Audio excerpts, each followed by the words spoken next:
pagi, salam sejahtera untuk kita semua.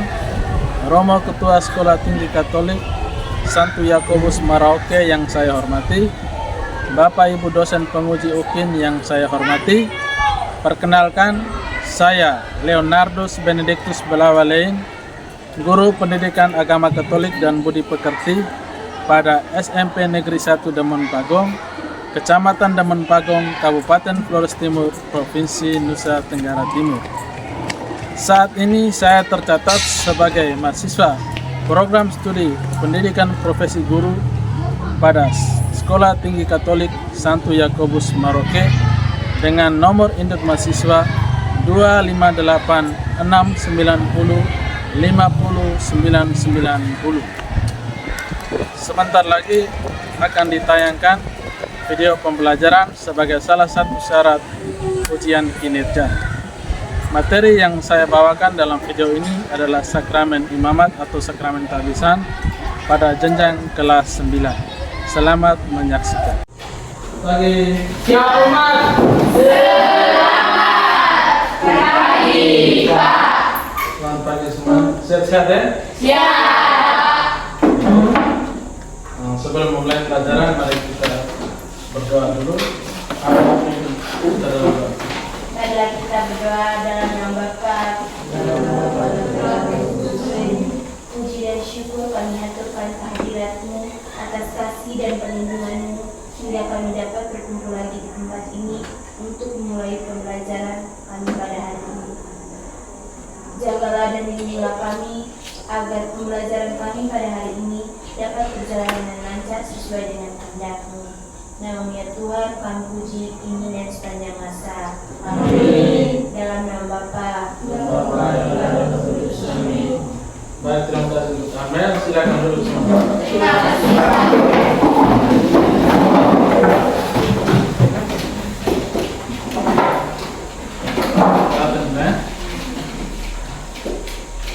Baik, kita cek hadiran dulu. Agnes Watalein, Hadir Pak. Antonius Padua Bedagorang, Brigita Piara Hayon, Hadir. Eduardus Ureng Lain, Hadir Pak. Farlius Wayang Lejak, Hendrika Daya Buang, Ada Pak. Carmelia Bota Bribe, Ada Pak. Maria Delta Siang Nogogorang, Ada Pak. Maria Magdalena Wata Kabelan, Redemptus Manggil Jabang, Ada Pak. Teresia Paula Bulan Gorang, Ada Pak. Jacinta Barek Tukan, Ada Pak. Josefina Barek Ada Wayang, Pak. Yosef Kopertino Raga Tukan, Juliana Maria Gorang, Ada Pak. Maria Josefa Ureman. Ada Pak. Baik, terima kasih. Jadi semuanya hadir ya hari ini. Ya.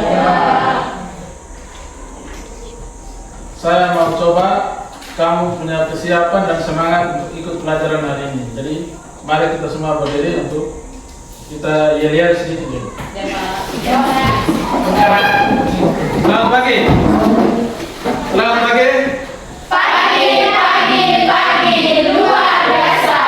Saya sehat, saya kuat, saya bahagia. Terima kasih Tuhan. Hari ini kita akan pelajari materi tentang sakramen tabisan atau sakramen imamat. Jadi kita harus nyanyi satu lagu yang berkaitan dengan materi ini. Bisa dong? Bisa. Baik. Kamu tahu tidak lagu? Dengar dia panggil nama saya.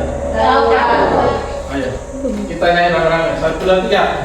Dengar dia panggil nama saya. Sudah dia panggil namamu. Dengar dia panggil nama saya. Sudah dia panggil namamu. Oh di mana,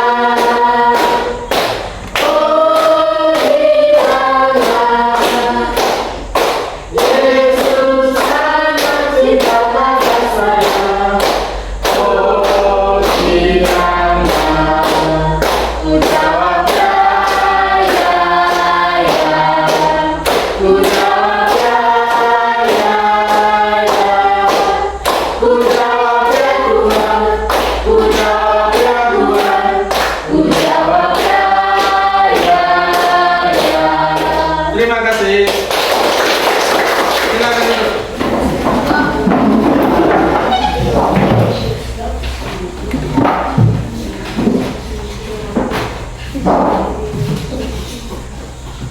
Baik, sebelum ke langkah inti, Pak mau bagikan kamu sebuah kisah menarik yang berkaitan dengan tema kita hari ini, sakramen imamat atau sakramen tabis. Jadi dalam topik ini ada seorang tokoh yang bisa kita pelajari dan kita teladani, yakni Pater Damian. Jadi Pak akan bagi kamu cerita ini dan akan ada pertanyaan yang sudah Pak tayangkan di depan ini yang bisa kalian jawab sebentar ketika Pak bertanya kepada kalian semua. Bisa ya? Bisa, Pak.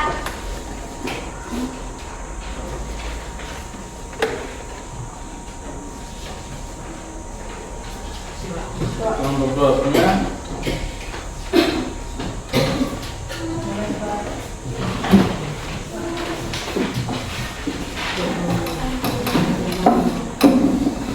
Lima menit kalian baca kisah ini, dalami di kelompok, lalu nanti sebentar ada pertanyaan yang kalian jawab. Jadi Pak kasih waktu 5 menit untuk kamu pelajari, kamu baca itu cerita. Coba baca secara saksama, secara teliti, coba diskusikan. 2 menit lagi, coba dalami cerita itu.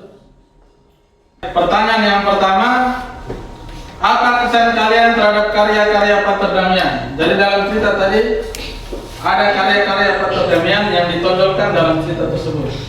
Kira-kira kesan kalian terhadap karya-karyanya itu seperti apa? Siapa? Ya, Patut dicontohi. kesannya bahwa karya-karya Pater Damian patut dicontoh. Maksudnya bagaimana? Dia buat apa yang bisa menjadi contoh untuk kalian? Karena dia rela berkorban.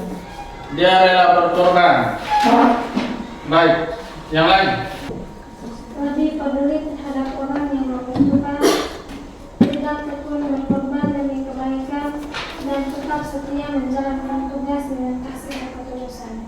Baik, jadi dia berkorban dan memberikan kasih dan ketulusan dalam karya-karyanya. Baik, kita kasih apresiasi untuk teman-teman yang menjawab. Yang kedua, bertolak dari kisah Pater Damian, apa saja syarat yang harus dipenuhi untuk menjadi seorang imam? Saya, Pak, Baik, Amin. memiliki panggilan khusus. Memiliki panggilan khusus. Yang berikut, terima kasih Amin. Rela berkorban. Rela berkorban, terima kasih Doan. Nona, Kemauan diri sendiri. punya kemauan dari diri sendiri untuk mengikuti panggilan Tuhan. Terima kasih juga untuk Nona. Saya Pak. Bagaimana? Kesetiaan dan ketekunan hati. Kesetiaan dan ketekunan hati dalam mengikuti panggilan tersebut. Baik, kita kasih tepuk tangan untuk teman-teman yang jadi seperti itu. Dari karya-karya Pater Damian banyak hal yang kita teladani.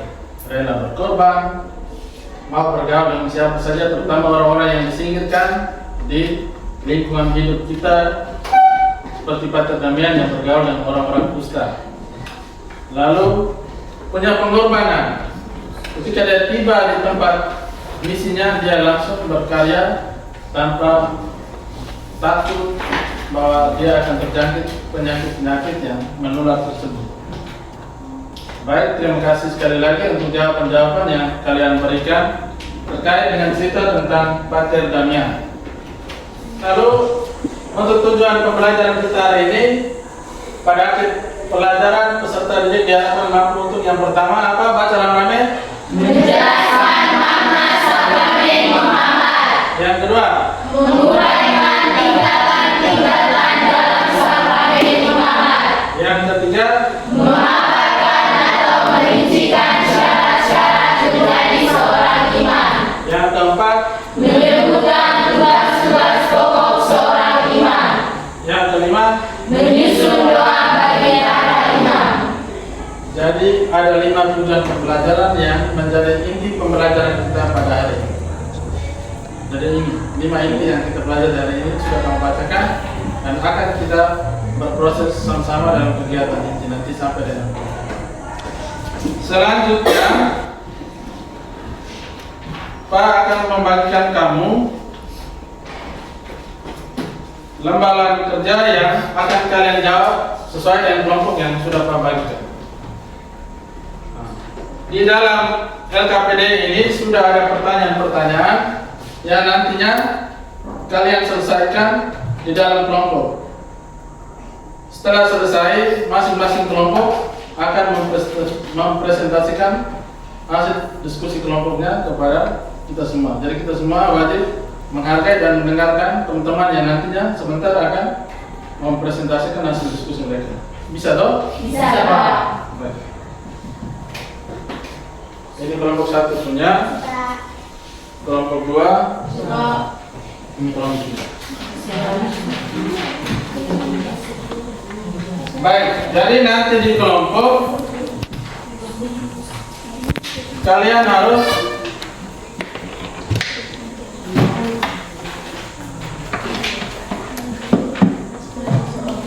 aktif semua ya. Semua harus aktif. Tidak boleh ada yang pasif.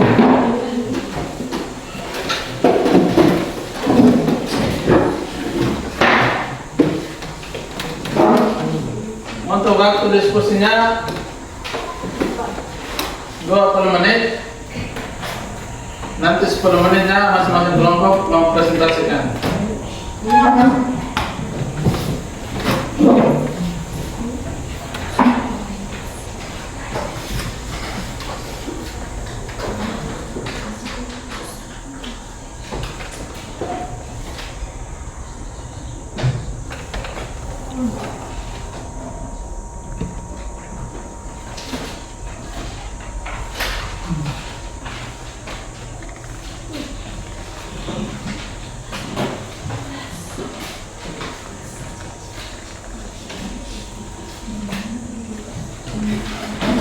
Ketua kelompok membimbing diskusi di kelompok ya. Dengan pertanyaan itu, sekretaris akan menulis nama-nama. Bantu ketua kelompok untuk kalian bisa menjawab pertanyaan-pertanyaan.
Kalau ada kesulitan bisa ditanyakan ya. Iya, Pak.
Bagaimana, ada kesulitan?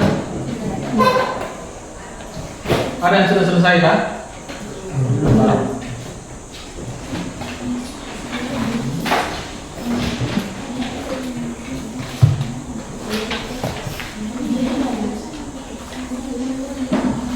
Diskusikan saja dengan teman. Apa yang kamu bisa jawab, jawab saja, dan sebentar baru kita sama-sama merangkum dan membuat kesimpulan.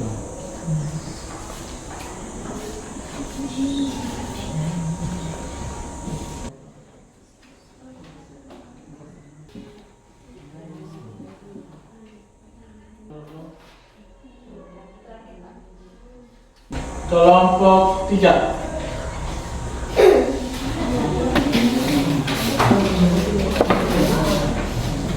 Baik, kita yang lain dengar teman-teman yang kita saya kelompok 3.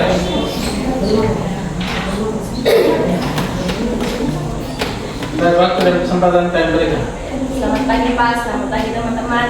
Selamat pagi. Terima kasih atas kesempatan yang telah diberikan. Kami dari kelompok 3 akan mempresentasikan hasil diskusi kelompok kami. Pertanyaan: bagaimana kedudukan imam dalam gereja berdasarkan kutipan kitab suci dan dokumen gereja tersebut? Jawab: kedudukan seorang imam dalam gereja sebagai seorang pelayan Kristus atau wakil Kristus di dunia.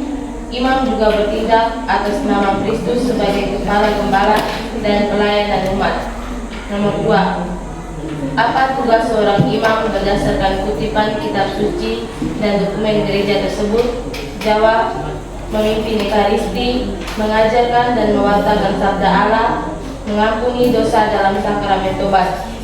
Nomor 3. Apa kira-kira syarat yang harus dipenuhi untuk menjadi seorang imam berdasarkan ketiga kutipan tersebut? Jawab: memiliki panggilan khusus, menyerahkan diri sepenuhnya kepada Kristus, dan rela berkorban. Nomor 4. Tuliskan contoh-contoh usaha yang dapat kita lakukan untuk mendukung kehidupan seorang imam.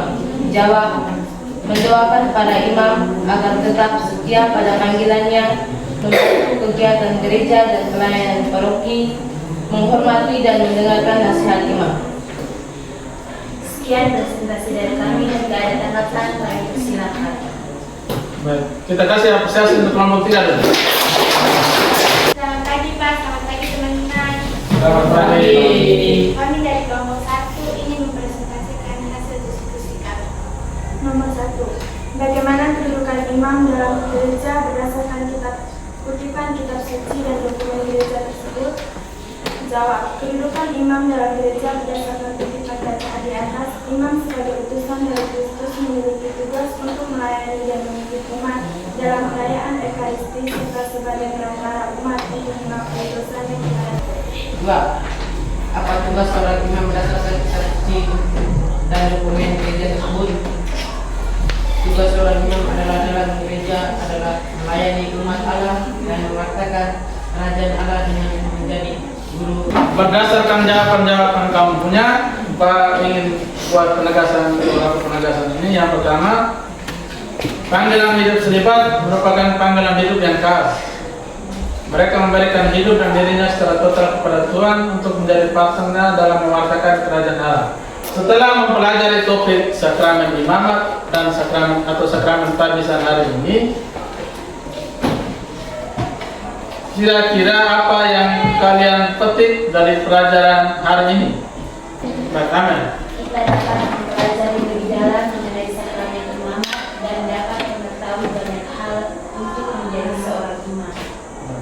Tepuk tangan untuk dia. Anak-anakku yang terkasih, bagaimana sikap kita selama ini terhadap para imam? Sudahkah kita berperan aktif mendukung tugas-tugas mereka? Mari kita hanya sejenak untuk merefleksikan. Jadi sekali lagi dari hati yang paling dalam, Pak mengucapkan lipat terima kasih untuk kelompok-kelompok dan semua yang aktif dalam pelajaran kali ini. Kita kasih tepuk tangan dulu. Dan berikut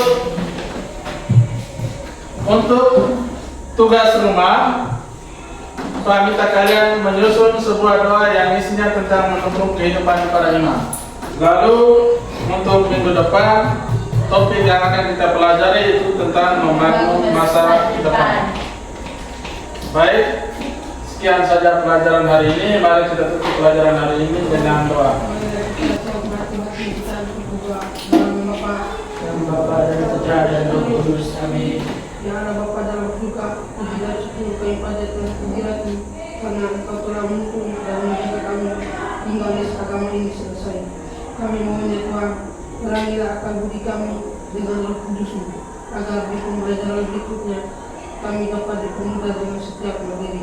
Semua doa ini kami panjatkan kehadiratmu dengan perantaraan Kristus Tuhan kami. Amin. Dalam nama Bapa, Bapa, Putra, dan